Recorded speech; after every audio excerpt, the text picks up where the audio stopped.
Hi everyone, मैं हूं आप सभी का अपना प्रशांत भैया और लेकर आ गया हूं साइंस का 9th क्लास का अगला चैप्टर जो कि है is matter around us pure. But मैं चश्मा क्यों पहन के आया? ऐसे ही पहन के आया, बट आपको आज बहुत सारे एक्सपेरिमेंट की मदद से इस चैप्टर को समझाने वाला हूं। ये चैप्टर बहुत ज्यादा बोरिंग लगता है ना यार भैया, समझ ही नहीं आ पाता है कोलाइडल सोल्यूशन क्या होते हैं, सस्पेंशन क्या होते हैं, भैया ये जो टिंडल इफेक्ट होता है ये क्या होता है, कुछ समझ नहीं आ पाता, याद नहीं हो पाता। बट मैं गारंटी देता हूं आज के लेक्चर के बाद तुम्हें याद करने की जरूरत नहीं पड़ेगी, याद करने की जरूरत नहीं पड़ेगी। सारी डेफिनेशंस आप आज समझ के जाओगे, है ना। चाहे आज तक समझे हो नहीं समझे हो मुझे नहीं पता, बट आज समझकर जाओगे, ये प्रशांत भैया की गारंटी है। इससे पहले मैंने आपको ऑलरेडी 3 चैप्टर पढ़ा रखे हैं क्लास 9 साइंस के, प्लेलिस्ट पे जाकर आप इजीली देख सकते हो, ठीक है। और अगर आपने उनसे पढ़ा है तो आपको समझ आया होगा कि हम किस लेवल तक कम समय के अंदर कॉन्सेप्ट्स को पढ़ते हैं, इंपॉर्टेंट क्वेश्चंस कराता हूं और यहीं से ही तुम्हारे स्कूल एग्जाम्स का पेपर आने वाला है, ये मेरी गारंटी है, ठीक है। तो तुम भी बोलो जो कि तुम्हारे सीनियर्स बोलते हैं, वाई टू फियर व्हेन प्रशांत भैया इज हियर, ठीक है। तो मैं तुम्हारे साथ हूं, जब तक मैं साथ हूं डरने वाली बात नहीं है। इतना पढ़ा दूंगा कि कम समय के अंदर अच्छी चीजें समझ आएंगी, डीपली समझ आएगा, पेपर में एक सवाल नहीं छूटेगा, इतना मैं पढ़ा दूंगा, ये मेरी गारंटी है। बस काम तुम्हें ये करना पड़ेगा, इसके नोट्स में टेलीग्राम या फिर डिस्क्रिप्शन में दे दूंगा, वो नोट्स आपको एक बार रीड करने पड़ेंगे, बस उतना करोगे काम बन जाएगा, नंबर एकदम फुल आ जाएंगे। चलो भाई स्टार्ट करते हैं। पहला जो मेरी चीज है कि यार इसके अंदर हम कौन कौन से टॉपिक्स करने वाले हैं ना, बहुत सारे इसके टॉपिक्स होते हैं, जिसकी क्लासिफिकेशन ऑफ मैटर। देखो मैटर जो है वो हमने पहले चैप्टर के अंदर पढ़ा था। मैटर क्या होता था? हाँ बोल भाई, मैटर क्या होता था? Anything that has mass and occupy space. बात सही है भैया, याद है याददाश्त में एकदम, बहुत बढ़िया बेटा। तो मैटर के बारे में पता है। आज उसी मैटर के बारे में हम जानेंगे कि मैटर यार प्योर है, इम्प्योर है, अगर प्योर है तो कैसा, इम्प्योर है तो कैसा है। उसके अलावा बहुत सारी नई चीजें भी पढ़ेंगे, कोलाइडल सोल्यूशन वगैरह वगैरह वगैरह, फिजिकल चेंज, केमिकल चेंज, सारी चीजें जितना आपके लेटेस्ट सिलेबस के अकॉर्डिंग है वो सब हम पढ़ेंगे। तो एकदम फटाफट से शुरू करते हैं। पहला सवाल मैं आपसे पूछता हूं जो कि है कि भाई प्योर होता क्या है, प्योर शब्द का मतलब क्या है। जैसे कि आपके घर के अंदर आता है भाई दूध, है ना, तो मम्मी बोलती है कि यार घर में ना शुद्ध दूध आ रहा है ना, शुद्ध दूध आ रहा है। शुद्ध जो वर्ड है, प्योर जो वर्ड है, उसका क्या मतलब होता है ना। आप ये पूछ सकते हो कि भैया अगर मिल्क प्योर है, इसका मतलब है कि मिल्क पूरी तरीके से प्योर है। हमारे घर में जो मिल्क आ रहा है क्या वो प्योर है? मैं बोलूंगा तुम्हारी मम्मी के अकॉर्डिंग तो वो प्योर है, बट साइंस के अकॉर्डिंग वो प्योर नहीं है। साइंस की डेफिनेशन एकदम अलग है। साइंस बोलती है कि प्योर वो नहीं है जो कि तुम सोचते हो, ये अलग है। कैसे अलग है समझाऊंगा, टेंशन मत लो, टेंशन मत लो। बट समझाने से पहले अपनी एनर्जी लेवल, अपना जोश लेवल एकदम हाई रखना। और जोश मीटर अपना कमेंट भी कर दो कि कितनी एनर्जी, 100 में से जोश मीटर कितना है, फटाफट से अभी कमेंट करके चैट में मुझे बता भी दो, क्योंकि एनर्जी बहुत जरूरी है बेटा। एनर्जी हाई रहेगी, लेक्चर में मजा आएगा। चलो देखो, एक टेबल मैं आपको दिखाता हूं और इसी टेबल को डिटेल में आज हम इस चैप्टर के अंदर पढ़ने वाले हैं। टेबल क्या है? अगर आप देखोगे तो मैटर बेसिकली 2 टाइप के होते हैं। सबसे पहले आता है हमारा प्योर, एक होता है प्योर और एक होता है क्या, इम्प्योर। एक होता है प्योर, एक होता है इम्प्योर। प्योर क्या होता है डिटेल में पढ़ेंगे, बट प्योर के भी 2 टाइप होते हैं, एलिमेंट, कंपाउंड। एलिमेंट के 3 टाइप होते हैं, मेटल, नॉन मेटल, मेटल, सब डिटेल में पढ़ेंगे बेटा, टेंशन मत लो। और ये जो इम्प्योर सब्सटेंस होते हैं ना, इनको हम बोलते हैं मिक्सचर। मिक्सचर 2 चीजों को मिक्स कर देंगे, है ना। ये 2 टाइप के होते हैं, होमोजीनस और हेट्रोजीनस। डिटेल में पढ़ेंगे, टेंशन की कोई बात नहीं है। चलो किससे शुरुआत करें, क्या बोलते हो? प्योर सब्सटेंस से शुरुआत करें, प्योर सब्सटेंस से शुरुआत करें। केमिस्ट्री की डेफिनेशन में, साइंस की डेफिनेशन में भैया प्योर क्या होता है यार? भैया ये बता दो। हमारा आपने बोल दिया दूध प्योर नहीं है यार, मम्मी को बुरा लग गया, तब क्या? मम्मी तो सोचती थी कि दूध एकदम शुद्ध है। नहीं नहीं बेटा, शुद्ध नहीं है। प्योर की डेफिनेशन देखो, प्योर है, pure substance are defined as the substance that are made up of only 1 type of atom और 1 टाइप ऑफ मॉलिक्यूल। जो कि एक टाइप की चीजों से बनते हैं, उनको हम बोलते हैं क्या? उनको हम बोलते हैं प्योर। दूध के अंदर तो बेटा बहुत सारी चीजें होती हैं, कैल्शियम, विटामिन, मतलब बहुत सारे मॉलिक्यूल्स होते हैं, है ना। तो इसका मतलब क्या है कि जो आपका जो दूध है वो प्योर नहीं है। नहीं है भैया, स्कैम हो गया, स्कैम। प्योर क्या है? प्योर वो चीज है जो कि एक टाइप की चीज से बना है, जैसे कि पानी। पानी प्योर है, क्यों? क्योंकि भाई पानी तो एक जैसा है ना। पानी को कभी भी तुम केमिकली लिखोगे तो पानी को लिखोगे तो H2O ही ना, है ना। कभी तुम्हारे घर में पानी H2SO4 तो नहीं आता ना, केमिकली तो यही आता है ना, H2O। अगर H2SO4 तुम्हारे घर में पानी आ रहा है बेटा, गड़बड़ है, तुम्हें एसिड पिलाई जा रही है, याद रखें। तो देखो आपको पता है पानी तो पानी रहता है, मतलब वो एक प्योर सब्सटेंस है। अब भैया हम कैसे पहचानेंगे यार क्या प्योर है क्या इम्प्योर है? थोड़ा कुछ बता तो दो, कुछ डेफिनेशन तो दो, कुछ कैरेक्टरिस्टिक्स तो दो, कैसे पहचाने? मैं तुम्हें बोलता हूं कैरेक्टरिस्टिक्स याद करने का एक सिंपल सा तरीका है जो कि है CID। CID क्या है भैया? यार CID आता था, दया दरवाजा तोड़ दो, वही वाला CID ना ना ना, वो वाला नहीं। ये देखो, ये अलग CID है। आपको बस CID याद रखना है। C से है कंसिस्टेंट प्रॉपर्टीज, यानी जितने भी प्योर सब्सटेंसेस हैं उनकी प्रॉपर्टीज कंसिस्टेंट हैं, यानी सेम है। कंसिस्टेंट क्या होता है? लगातार। जैसे कि तुम तो कंसिस्टेंट पढ़ाई कर नहीं पाते हो, 2 मिनट पढ़ते हो मोबाइल फोन खोल लेते हो, तुम कंसिस्टेंट नहीं हो। बट बेटा प्योर जो सब्सटेंसेस होते हैं वो कंसिस्टेंट रहते हैं, उनकी प्रॉपर्टी सेम रहती है। कैसी प्रॉपर्टी?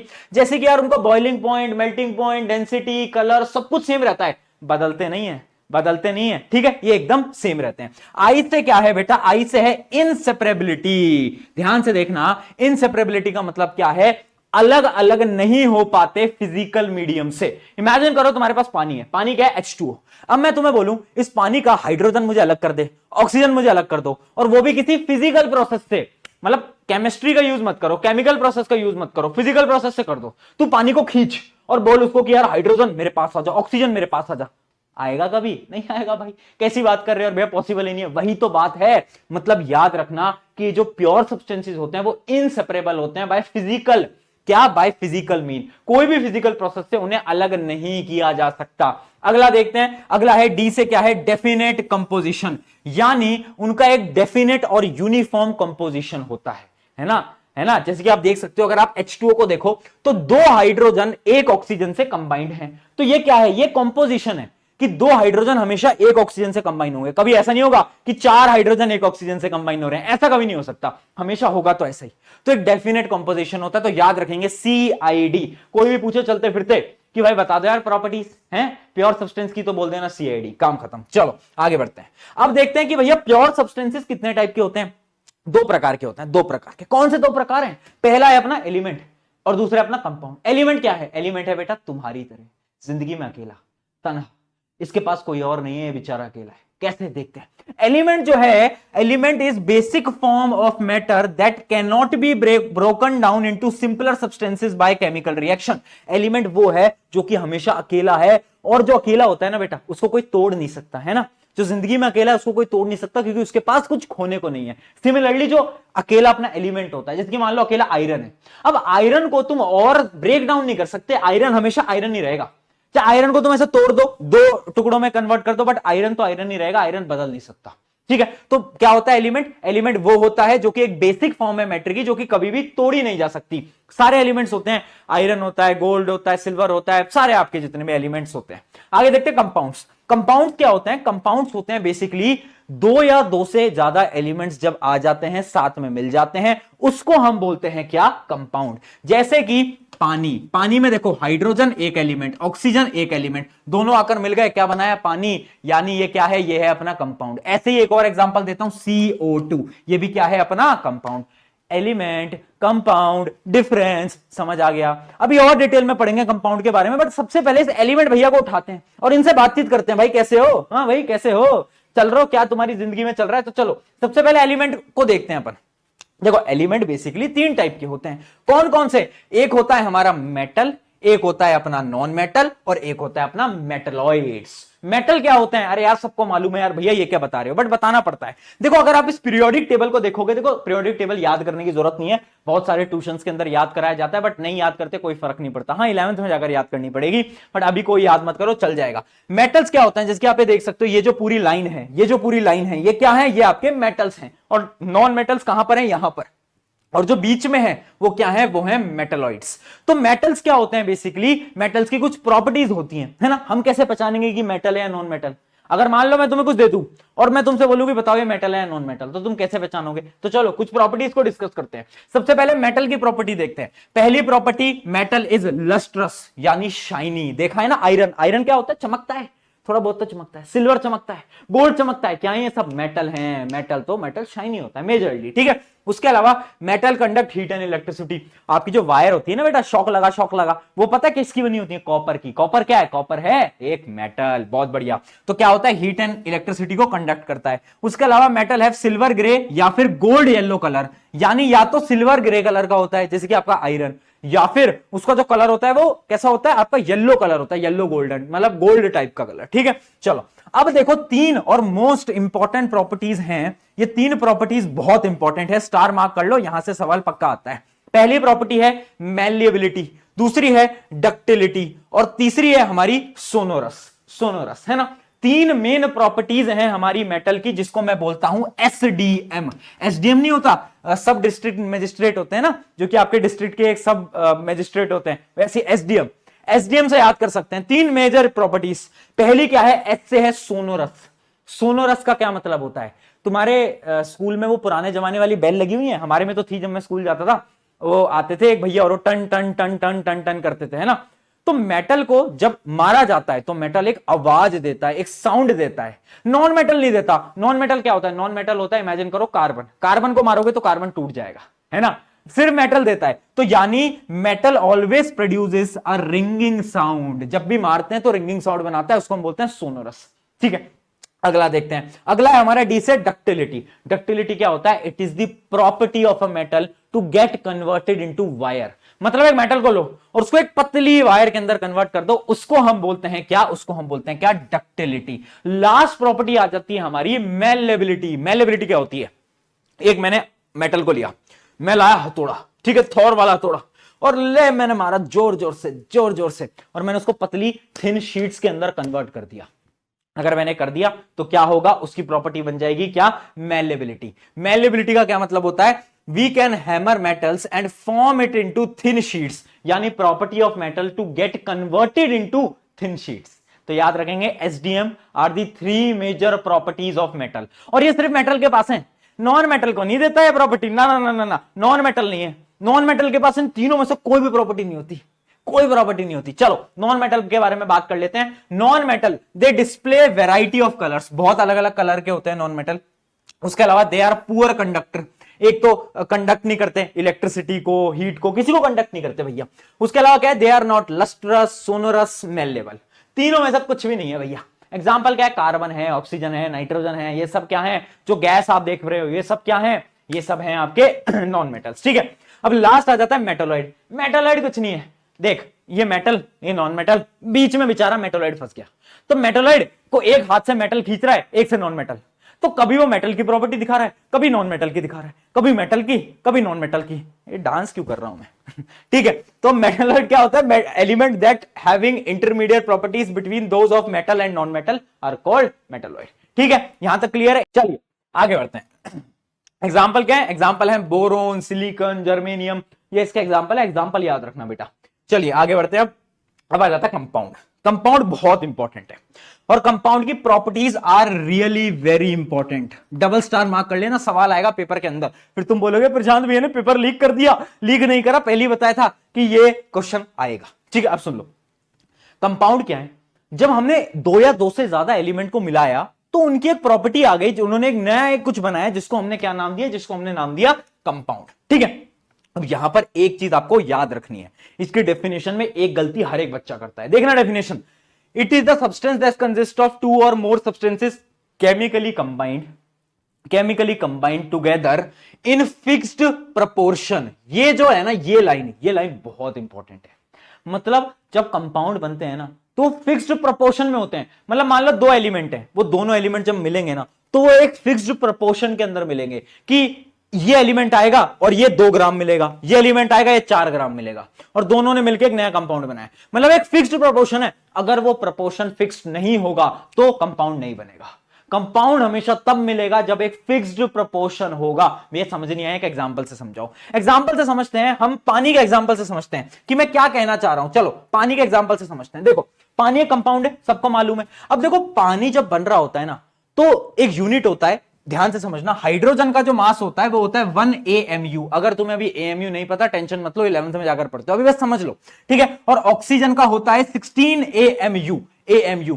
तो क्या होता है, दो हाइड्रोजन आते हैं यानी 2 AMU आते हैं, और ऑक्सीजन के आते हैं 16 AMU, यानी जो रेशियो होता है वो बनता है 1:8। जब भी हाइड्रोजन और ऑक्सीजन के मासेस का रेशियो ये होगा ना तभी पानी बनेगा। अगर ये रेशियो थोड़ा सा भी हिल गया ना, अगर इमेजिन करो थोड़े से ज्यादा ऑक्सीजन आ गए, मान लो ये हो गया 1:9, तो कभी भी पानी नहीं बनेगा। Compound can never be formed, यानी एक फिक्स्ड प्रोपोर्शन होना चाहिए। अगर एक फिक्स्ड प्रोपोर्शन नहीं होगा ना तो कभी भी पानी नहीं बन पाएगा, कोई भी कंपाउंड नहीं बन पाएगा। और सबसे बड़ी प्रॉपर्टी यही है कंपाउंड की कि फिक्स्ड प्रोपोर्शन में हमेशा एक कंपाउंड बनता है। चलिए अब कुछ इंपॉर्टेंट प्रॉपर्टीज के बारे में बात करते हैं कंपाउंड की। तीन इंपॉर्टेंट प्रॉपर्टी है, ध्यान से समझना। पहली प्रॉपर्टी क्या है? These substances are chemically combined with each other in the fixed proportion. मैंने आपको बताई दिया केमिकली कंबाइन करते हैं, है ना, केमिकली कंबाइन करते हैं। अच्छा एक मैं आपसे बस एक क्वेश्चन पूछना चाहता हूं, आप खुद बताना चैट के अंदर। इमेजिन करो मैंने पानी लिया और उसके अंदर मैंने चीनी को घोल दिया, तुम्हें क्या लगता है, क्या अब कंपाउंड बना? नहीं बना बेटा कंपाउंड। क्यों नहीं बना? क्योंकि मैंने केमिकल प्रोसेस के थ्रू नहीं जोड़ा, मैंने तो पानी लिया उसमें चीनी मिला दिया, ये क्या है? एक फिजिकल प्रोसेस है। बट कंपाउंड कब बनते हैं? जब केमिकल प्रोसेस होता है तब बनते हैं भाई कंपाउंड, तो याद रखना। ठीक है, अब देखना दूसरी प्रॉपर्टी क्या है। दूसरी प्रॉपर्टी है the properties of compound are different from the its constituent. मतलब समझाता हूं, देखो बड़ी एक इंटरेस्टिंग चीज बताने जा रहा हूं, आपका दिमाग ऐसे टक टक टक कर देगा, मजा आ जाएगा जीवन में। देखो हाइड्रोजन जो है, हाइड्रोजन की प्रॉपर्टी क्या है? हाइड्रोजन ना बहुत ज्यादा फ्लेमेबल गैस है। मतलब हाइड्रोजन ना अगर नेचर में जाएगी ना तो हाइड्रोजन बहुत जल्दी फट जाती है, आग लग जाती है ना। और ऑक्सीजन क्या करती है? ऑक्सीजन गैस कैसी है? ऑक्सीजन जो गैस है ना, अगर ऑक्सीजन आई तो आग बल्कि ज्यादा बढ़ेगी, है ना। ऑक्सीजन से क्या बढ़ती है? आग ज्यादा बढ़ती है ना। बट देखो कि कैसा खेल है इस पूरी प्रकृति का कि जब ये दोनों मिल जाते हैं और जब पानी को मिला लेते हैं तो पानी का काम क्या होता है? पानी आग बुझाया करती है। तो मतलब ये दोनों कहते हैं शैतान आदमी, बट दोनों जब मिल गए तो अच्छे आदमी बन गए। तो भाई देख रहे हो कितना अच्छा नियम है। और यही कंपाउंड का नियम होता है, जब एक कंपाउंड बनता है ना तो उसके जो दो एलिमेंट्स होते हैं ना, उन दोनों की प्रॉपर्टी गायब हो जाती है और जो कंपाउंड बनता है उनकी एक नई प्रॉपर्टी होती है, न्यू प्रॉपर्टी इज फॉर्म्ड।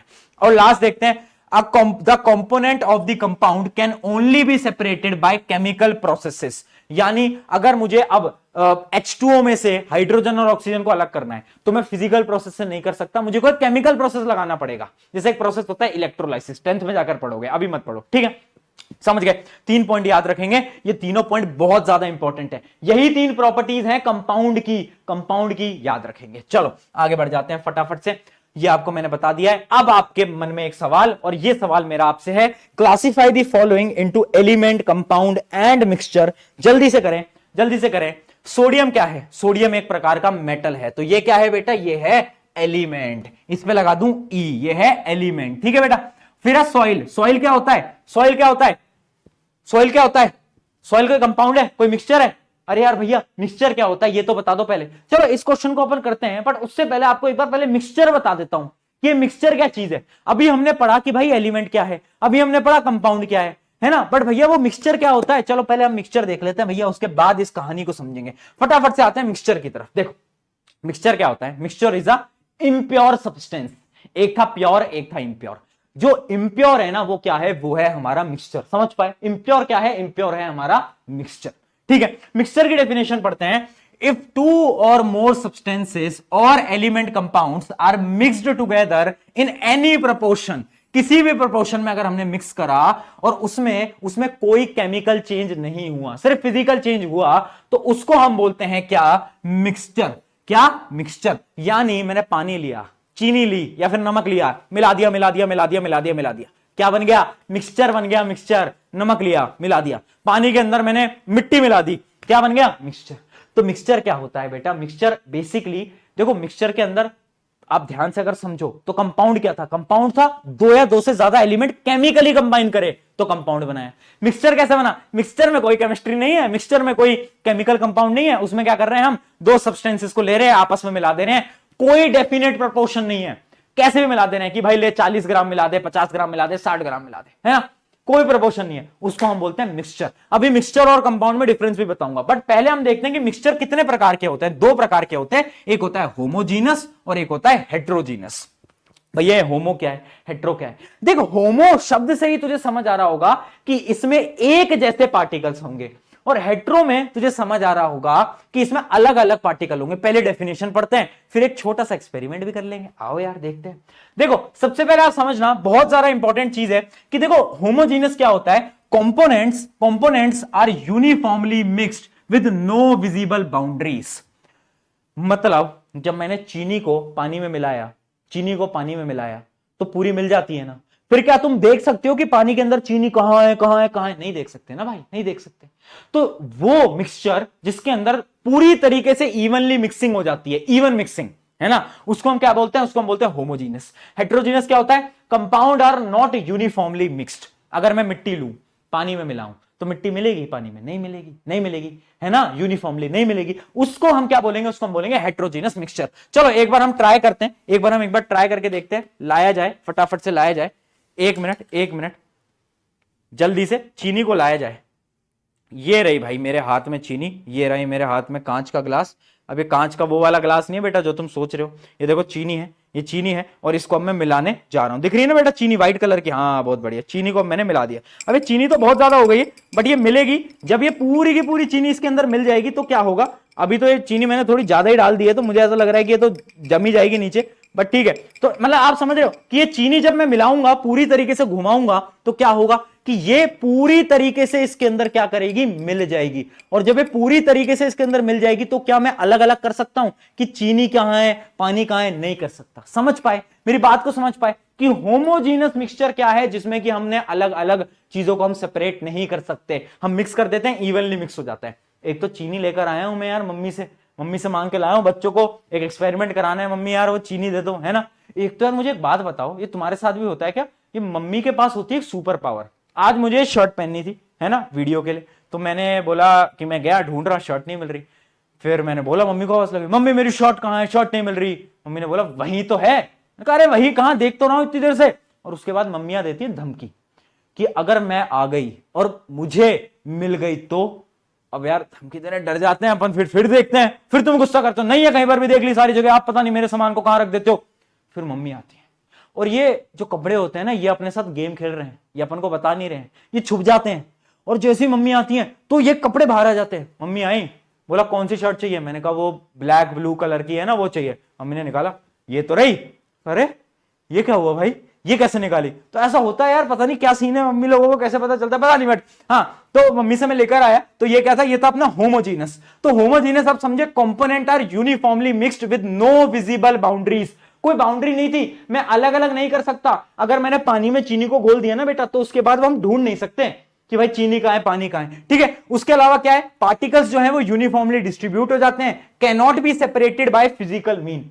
अब अगर मैंने चीनी को पानी में मिला दिया, तो मैं फिजिकल किसी भी तरीके से केमिकली हटा सकता हूं, बट फिजिकली मैं किसी भी प्रोसेस से चीनी और पानी को अलग नहीं कर सकता, है ना, चीनी और पानी को अलग नहीं कर सकता। आगे क्या है, the ratio of the composition can very. मैं कितना भी चीनी डाल दूं, मैं कितना भी नमक डाल दूं, फर्क नहीं पड़ता, है ना, कोई फिक्स्ड प्रोपोर्शन नहीं है। अब बात करते हैं हमारे हेट्रोजीनस मिक्सचर के बारे में। हेट्रोजीनस मिक्सचर क्या है, जैसे कि आप अगर मिट्टी को डालो पानी के अंदर, तो वो क्या बन जाता है बेटा, वो बन जाता है एक टाइप का हेट्रोजीनस मिक्सचर। इसको भी मैं आपको 1 मिनट जरा करके दिखाता हूं, 1 मिनट देना, इसको भी मैं आपको करके दिखाता हूं। अब देखो, जैसे कि ये वही ग्लास है जिसके अंदर चीनी मिल चुकी है, ठीक है। अब आप देख सकते हो इसके अंदर चीनी तो नहीं है, बट ये क्या लेकर आया हूं मैं, मिट्टी लेकर आया हूं बेटा, देख रहे हो, सैंड लेकर आ गया हूं मैं तुम्हारे लिए, देखो सैंड वैंड लेकर आ रहा हूं मैं। अब देखो इसको अगर मैं मिलाऊं, ध्यान से देखना बेटा, कांच का ग्लास है, आई होप आपको दिख रहा होगा, आई होप अगर आपको मैं उंगलियां हटाऊं तो दिख रहा होगा कि ये जो है मिट्टी, इसके पार्टिकल्स आपको दिख रहे होंगे, ये देख रहे हो, ये जो है मिट्टी, अगर मैं इसको मिलाऊं तो भी ये नहीं मिलेगी, और ये मिट्टी ऐसे ही नीचे बार बार सेटल हो जाएगी। अगर मैं इसको मिलाऊं तो भी नहीं मिलेगी, और ये नीचे जाकर क्या होगी, देखो सेटल हो जाएगी बार बार। तो इस एक्सपेरिमेंट से मैंने आपको क्या बताना चाहा कि ये था अपना हेट्रोजीनस मिक्सचर। देखो हेट्रोजीनस मिक्सचर के अंदर क्या होता है, compounds are not uniformly mixed नहीं होते। और क्या होता है इसके अंदर, क्या होता है ना, हम सेपरेट कर सकते हैं, हम देख सकते हैं कि पानी ये रहा, मिट्टी ये रही, पानी ये रहा, मिट्टी ये रही, ठीक है। उसके अलावा क्या है, can be separated by physical mean. अगर मैं फिल्टर कर लूं, अगर मैं पानी को फिल्टर पेपर से निकालूं, तो मिट्टी अलग रह जाएगी और पानी आ जाएगा। तो मतलब फिजिकल मीन से साफ किया जा सकता है पानी को, है ना। तो मतलब हेट्रोजीनस मिक्सचर्स को फिजिकल मीन से क्लीन किया जा सकता है, सेपरेट किया जा सकता है, ठीक है। तो ये इसके कुछ एग्जांपल थे। आई होप आपको हेट्रोजीनस होमोजीनस मिक्सचर के बारे में समझ आ गया होगा। मिक्सचर क्या होता है वो क्लियर हो गया, एलिमेंट कंपाउंड मिक्सचर। अब मैं सबसे पहले तो आपको एक चीज दिखाना चाहता हूं कि what is the difference between mixture and compound. Compound और मिक्सचर के बीच में क्या डिफरेंस है, क्योंकि यह बहुत बड़ा सवाल है। क्योंकि देखो एलिमेंट्स को मैंने मिलाया, कंपाउंड बना, मैंने दो चीजों को मिलाया, मिक्सचर बना। डिफरेंस क्या है, डिफरेंस है प्रॉपर्टीज में। ध्यान से समझना, ध्यान समझना।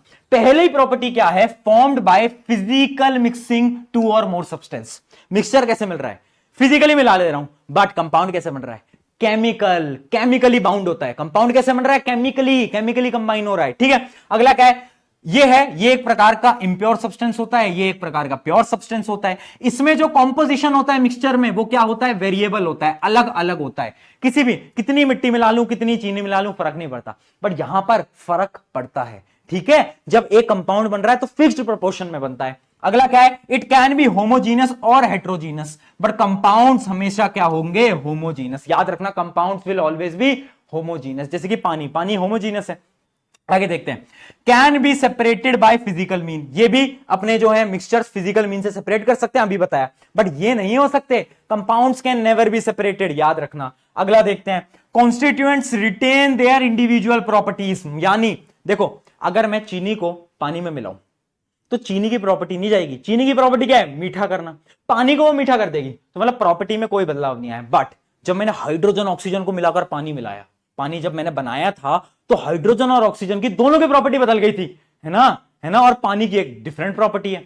तो यानी प्रॉपर्टीज जो होती हैं कंपाउंड में बदल जाती हैं, बट जब हम एक मिक्सचर बनाते हैं तब कोई प्रॉपर्टी नहीं बदलती। ठीक है, तब कोई प्रॉपर्टी नहीं बदलती, है ना। Do not have defined melting and boiling point, इनका जो बॉइलिंग पॉइंट मेल्टिंग पॉइंट होता है वो एकदम फिक्स्ड होता है। ठीक है, और अगला क्या है, no new substance are formed, properties depend on the constituent. ये सारी चीजें मैं आपको बता चुका हूं कि कॉन्स्टिट्यूएंट्स की प्रॉपर्टी सेम रहती हैं, बट यहां पर अलग हो जाती हैं। ठीक है, तो ये जो टेबल है ना, ये तुम्हारे पेपर के अंदर आएगी। फटाफट से इस टेबल को आप नोट भी कर सकते हो, क्योंकि ये बहुत ज्यादा इंपॉर्टेंट टेबल है आप लोगों के लिए, सबके लिए बहुत ज्यादा इंपॉर्टेंट है। आगे बढ़ते हैं, आगे बढ़ते हैं। ये हो गया हमारा मिक्सचर और कंपाउंड। अब मैं आपको वही टेबल दिखाना चाहता हूं। अब मुझे बताओ कि कौन से हैं मिक्सचर, कौन से हैं एलिमेंट और कौन से कंपाउंड। फटाफट से मुझे बताओ कौन कौन से हैं इनमें से। देखो, सबसे पहले मैं बता देता हूं, सोडियम है एलिमेंट। क्यों? क्योंकि सोडियम एक मेटल है। बहुत बढ़िया। अगला है सॉइल। सॉइल क्या है, मिट्टी क्या है? अरे मिक्सचर है भाई, मिट्टी में बहुत सारी चीजें होती हैं, ये है मिक्सचर। शुगर सोल्यूशन, अभी मैंने दिखाया क्या होता है, ये भी तो मिक्सचर होता है। कौन सा होता है? Homogeneous mixture. सिल्वर क्या है? एक प्रकार का मेटल है। मेटल क्या होता है? Element. Calcium carbonate, calcium carbonate होता है CaCO3, ये एक टाइप का कंपाउंड है, केमिकली बाउंड होते हैं, तो ये क्या होता है? ये है अपना कंपाउंड यानी C। आगे बढ़ते हैं, टिन। टिन क्या है? एक प्रकार का मेटल, तो इसका भी आप लिख सकते हो, ये भी है एक एलिमेंट। सिलिकॉन, सिलिकॉन क्या है बेटा? सिलिकॉन एक प्रकार का मेटलॉइड है, तो ये भी है एलिमेंट। कोल क्या होता है? कोल होता है मिक्सचर। कोल के अंदर बहुत सारी चीजें होती हैं, कार्बन वगैरह बहुत सारी चीजें होती हैं। कोल एक मिक्सचर है। एयर भी एक मिक्सचर है। सोप भी एक मिक्सचर है। मिथेन क्या है? मिथेन है एक प्रकार का क्या? अरे बोलो यार, मिथेन है compound. Carbon dioxide compound. Blood क्या है? मिक्सचर। ब्लड में बहुत सारी चीजें होती हैं, blood is a type of mixture. ठीक है, आगे समझ। Element, element, compound, mixture. अगर ऐसे सवाल आए तो क्या बता दोगे? बता दोगे ना, है ना? बता दोगे भाई, बहुत बढ़िया, क्या बात है भाई। ऐसे ही आते हैं और सिंपल सिंपल सवाल आते हैं, तुम आराम से दे पाओगे, मजा भी आ रहा है। अब तुम बताओ, फील आ रही है, मजा आ रहा है, समझ में आ रहा है, और उसके साथ साथ क्या तुम्हें समझ आ रहा है और डीपली अंडरस्टैंड कर पा रहे हो, तब है कुछ बात। चलिए अब आगे बढ़ते हैं। एक सवाल आता है और ये सवाल बार बार क्वेश्चन पेपर के अंदर आया, बहुत स्कूल्स के अंदर। आर अलॉय मिक्सचर और कंपाउंड? अलॉय क्या होते हैं भैया? हमें तो यही नहीं पता। अरे मैं बता देता हूं। तेरे घर में वो क्या होते हैं? वो तांबे के बर्तन है, ब्रास के बर्तन है, ब्रास के घरों में, कुछ कुछ घरों में होते हैं, है ना। तो ब्रास क्या है? ब्रास एक टाइप का अलॉय है। अलॉय क्या होता है? अलॉय होता है जब हम दो मेटल्स को या फिर नॉन मेटल्स को मिला देते हैं और हम एक नया कुछ बना लेते हैं, नया कुछ चीज बना देते हैं, उसको हम बोलते हैं अलॉय। अलॉय उसको हम बोलते हैं। अब सवाल ये आता है यार, अलॉय भैया क्या होगा? मिक्सचर है, कंपाउंड है, क्योंकि इसके अंदर दो मेटल्स मिल रहे हैं, दो एलिमेंट्स मिल रहे हैं। जब भी दो एलिमेंट्स मिलते हैं तो आपने बोला था भैया कंपाउंड बनता है, बट यहां पर कंपाउंड नहीं बनता, यहां पर मिक्सचर बोलते हैं हम अलॉय को। पता है क्यों अलॉय को मिक्सचर क्यों बोलते हैं? क्वेश्चन बार बार पूछा गया है, मैं आपको बता देता हूं। क्योंकि देखो, इसके कुछ एक दो रीजन है। सबसे पहला रीजन आप समझना, क्योंकि they retain their properties of constituent elements. मान लो मैंने लिया कॉपर, मैंने लिया जिंक, मैंने दोनों को क्या मिला? मिक्स करा और मैंने एक नया अलॉय बनाया। अब जो अलॉय आएगा ना, उसमें कॉपर की प्रॉपर्टीज भी होंगी, जिंक की प्रॉपर्टीज भी होंगी, और जब कॉन्स्टिट्यूएंट एलिमेंट की प्रॉपर्टी होती है तब हम क्या बोलते हैं? तब है वो मिक्सचर। जैसे कि मैंने पानी में चीनी मिलाई, तो पानी की प्रॉपर्टी भी थी, चीनी की प्रॉपर्टी थी, चीनी की प्रॉपर्टी नहीं बदल गई मिलने के बाद, है ना। तो जब कॉन्स्टिट्यूएंट्स की प्रॉपर्टी नहीं बदलती तब हम क्या बोलते हैं? तब हम उसे मिक्सचर बोलते हैं। इस वजह से alloy is a type of mixture. याद रखना, अलॉय कंपाउंड नहीं है। बहुत लोग कंफ्यूज होते हैं कि अलॉय कंपाउंड है, क्योंकि अलॉय जो होता है ना, वो फिजिकली सेपरेट नहीं किया जा सकता। अगर मैंने एक अलॉय बनाया तो मैं किसी भी फिजिकल चेंज की मदद से उन्हें सेपरेट नहीं कर सकता दोनों मेटल्स को। बट फिर भी अलॉय मिक्सचर है क्योंकि इसके अंदर कॉन्स्टिट्यूएंट्स की प्रॉपर्टीज सेम रहती हैं। और एक और रीजन है इसका बेटा, एक और रीजन है, इसमें कोई भी फिक्स्ड प्रोपोर्शन नहीं होता। जैसे कि मान लो H2 हमने जब बनाया, पानी जब बनाया, तो हमने हाइड्रोजन का एक फिक्स्ड रखा, ऑक्सीजन का एक फिक्स्ड रखा, दोनों का फिक्स्ड रखा। बट यहां पर नहीं होता भैया कुछ भी फिक्स्ड। यहां पर बोलते हैं तुम कितने परसेंट ले लो, 20, 30, 40%। जैसे कि जब हमें ब्रास बनाना है तो ब्रास में हम 30% के अराउंड लेंगे जिंक और 70% कॉपर लेंगे। तो एक ऊपर नीचे भी होता है ना, तो भी अलॉय बन जाता है। तो मतलब एक तो फिक्स्ड प्रोपोर्शन नहीं है, दूसरा कॉन्स्टिट्यूएंट्स की प्रॉपर्टीज सेम रहती हैं। बहुत बढ़िया बेटा, बहुत बढ़िया। आगे बढ़ते हैं, चलो। अब देखो मिक्सचर मैंने आपको बता दिया होमोजीनियस, हेटेरोजीनियस। अब थोड़ा सा और डिटेल में चलें, पढ़ें आगे। चलो देखो, अब अगला मेरा सवाल आ जाता है कि यार होमोजीनियस मिक्सचर को हम क्या बोलते हैं? जो होमोजीनियस मिक्सचर होता है ना, उनको हम बोलते हैं सॉल्यूशंस। क्या बोलते हैं? सॉल्यूशंस। ठीक है, जैसे कि मैंने पानी के अंदर चीनी मिलाई तो मैंने क्या बना लिया? एक शुगर का सॉल्यूशन बनाया, है ना, शुगर का सॉल्यूशन बनाया। तो वो जो सॉल्यूशन है ना, वो कब बोलते हैं हम? जब पार्टिकल का जो नेचर है, पार्टिकल का जो साइज है वो बहुत छोटा है। जब हमने पानी के अंदर चीनी मिलाया, चीनी का साइज कितना छोटा है? जब भी पार्टिकल का जो साइज है वो बहुत ज्यादा छोटा है, जब हम क्या बोलते हैं? जब हम बोलते हैं कि एक सॉल्यूशन बन गया, एक सॉल्यूशन बन गया। बट जब मैंने मिट्टी को मिलाया, मिट्टी का साइज बड़ा था, मिट्टी के पार्टिकल्स का साइज बड़ा था, जब मैंने बड़े बड़े पार्टिकल्स को मिलाया तो ढंग से मिल नहीं पाता, तब पता है क्या बनता है? तब बनता है सस्पेंशन। क्या बनता है? सस्पेंशन। जब मैंने सैंड को पानी में मिलाया, मिल नहीं पाया था, याद है ना? हाँ, तो उसमें मैं क्या बोलूंगा? वो बना था सस्पेंशन। सस्पेंशन क्या होता है? वो एक सोल्यूशन ही है, एक टाइप का सोल्यूशन जिसमें पार्टिकल साइज बहुत बड़ा है। पार्टिकल साइज क्या है? Larger than 100 nanometre. नैनो का मतलब क्या होता है बेटा? 10⁻⁹। ठीक है, नैनोमीटर। उससे बड़ा होगा तो क्या होगा? सस्पेंशन। अगर अगर अगर पार्टिकल का साइज इन दोनों के बीच में है, बीच में मतलब 10⁻⁹ से 10⁻⁷ मीटर, अगर इन दोनों के बीच में है तो क्या बनाएगा? तो वो बनाता है कोलाइडल सोल्यूशन। एग्जांपल क्या है कोलाइडल सोल्यूशन का? एग्जांपल याद रखना। इमेजिन करो मैंने थोड़ा सा मिल्क लिया, दूध लिया, और उस दूध को पानी के अंदर मिला दिया, एक गिलास के पानी में। तो आपने देखा है पानी का कलर भी व्हाइट हो जाता है दूध की तरह। करके देखना आज, है ना? तो वो जो सोल्यूशन बनता है ना, क्योंकि देखो दूध जो होता है वो मिलता नहीं है पूरी तरीके से पानी में, है ना, अनइवनली मिलता है, अनइवनली मिलता है ना, पानी में पूरी तरीके से मिल नहीं जाता, थोड़ा थोड़ा थोड़ा मिलता है, व्हाइट कलर कर देता है पानी का। तो उसको हम क्या बोलते हैं? उसको हम बोलते हैं कोलाइडल सोल्यूशन। क्या बोलते हैं बेटा? Colloidal solution. तो याद रखना 3 प्रकार का होता है। सबसे पहला होता है सोल्यूशन। यह है एक प्रकार का होमोजीनियस मिक्सचर जिसके अंदर क्या होता है? पार्टिकल का साइज बहुत छोटा है, नन्ना मुन्ना, जैसे कि शुगर। एक होता है बहुत ज्यादा बड़ा पार्टिकल साइज, जैसे कि अपना सैंड, मिट्टी, ठीक है, उसको हम बोलते हैं सस्पेंशन। और एक होता है कोलाइडल सोल्यूशन जो कि इन दोनों के बीच का है, ठीक है, जैसे कि मिल्क। आ गया समझ में? तो ये तीनों की तीनों चीजें हैं। अब हमें पढ़ना है एक एक को डिटेल में।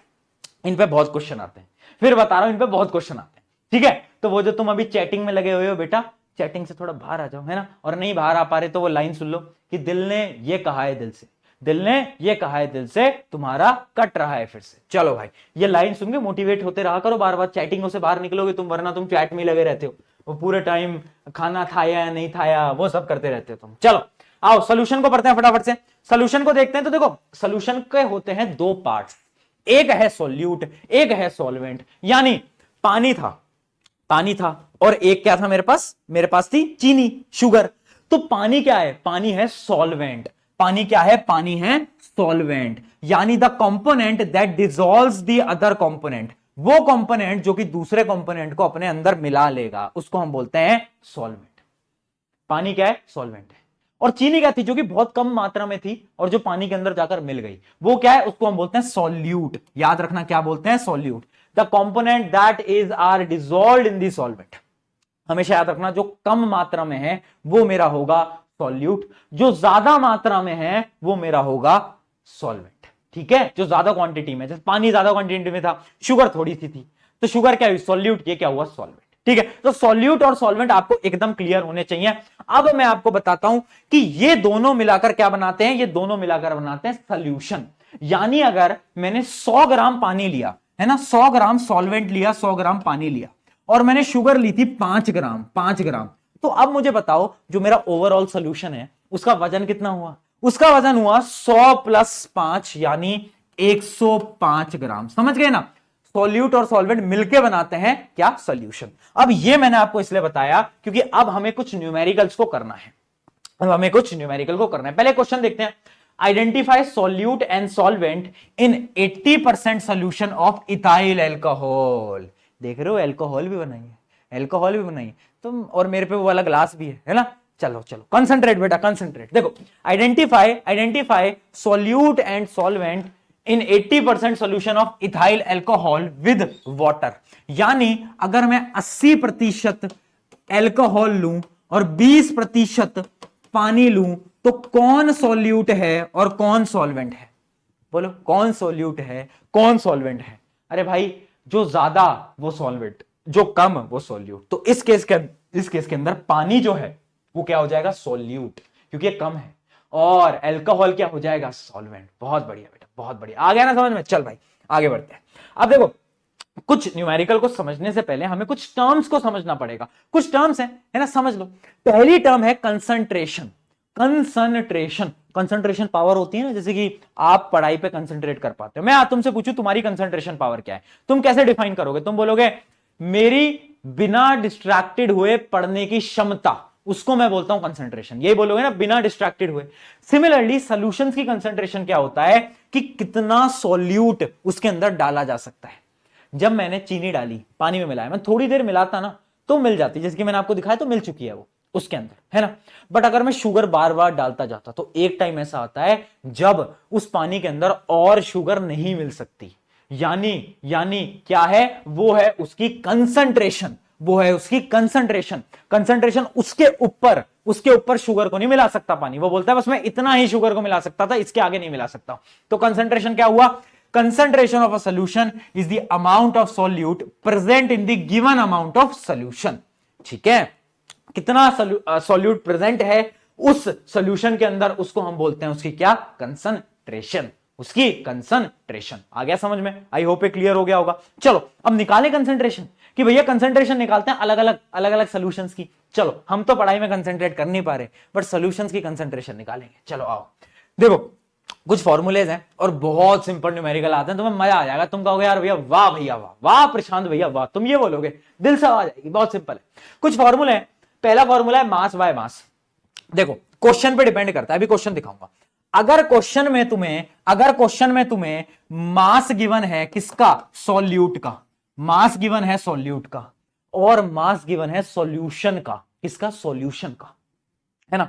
और तुम्हें बोला जाए फाइंड द कंसंट्रेशन, तो तुम क्या फॉर्मूला लगाओगे? Mass of solute by mass of solution into 100, क्योंकि परसेंटेज के लिए तो इनटू 100 करना पड़ता है ना।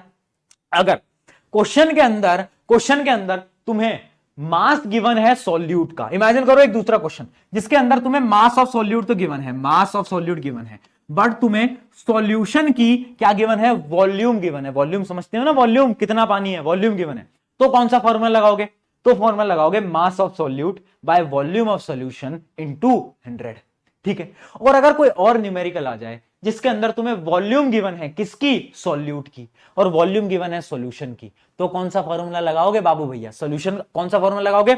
Volume of solute divide by volume of solution into 100। तो फॉर्मूला डिपेंड करता है कि हमें किस टाइप का न्यूमेरिकल दिया गया है।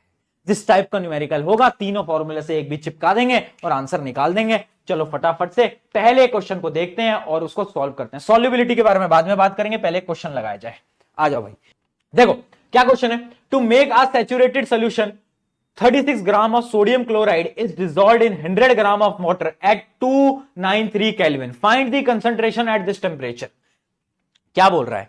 कंसंट्रेशन निकालनी है। कंसंट्रेशन का एक फॉर्मूला मुझे पता है। अगर मुझे मास गिवन है तो मास का ही फॉर्मूला लगा देता हूं कि भैया mass of solute divide by mass of solution, mass of solution into 100। इस फॉर्मूले से निकाल देता हूं, है ना। बट इसमें दिक्कत ये है ना कि मुझे ये पता है कि देखो सॉल्यूट क्या है? सोडियम क्लोराइड, क्योंकि ये कम है तो ये तो है सॉल्यूट, ये तो है सॉल्यूट। और देखो क्या गिवन है? It is dissolved in water, तो वाटर क्या है? वाटर है अपना सॉल्वेंट। और याद रखना फॉर्मूले के अंदर, एक ट्रिक बता रहा हूं, ट्रिक नहीं मतलब एक चीज याद रखना क्योंकि तुम गलती करोगे। फॉर्मूले के अंदर मास ऑफ सॉल्यूशन काउंट होता है। मास ऑफ सॉल्यूशन कैसे निकालोगे? Mass of solute plus mass of solvent. तो यानी इसको और इसको जोड़ देना, इन दोनों को जोड़ोगे तो जिंदगी एकदम जिंगा लाला हो जाएगी। तो एक बार जोड़ देते हैं, 100 प्लस 36 इज इक्वल्स टू 136 ग्राम। तो यानी 136 ग्राम आ गया मास ऑफ सॉल्यूशन, और मास ऑफ सॉल्यूट क्या है 36 ग्राम, और बस फॉर्मूला लगा दो, यानी फाइनल आंसर आएगा 36 बाय 136 इंटू 100। अब इसको बस तुम सॉल्व कर लेना और मुझे कमेंट्स में आंसर बता देना। सॉल्व कराने की क्या जरूरत है, अब तो बेसिक मैथ है, बेसिक मैथ है अब तो तुम इसे कर लोगे। ठीक है, तो इस टाइप के क्वेश्चन आते हैं। चलो एक और क्वेश्चन कर लेते हैं, अगर समझ नहीं आ पाया हो तो कोई बात नहीं, अगला क्वेश्चन देखते हैं।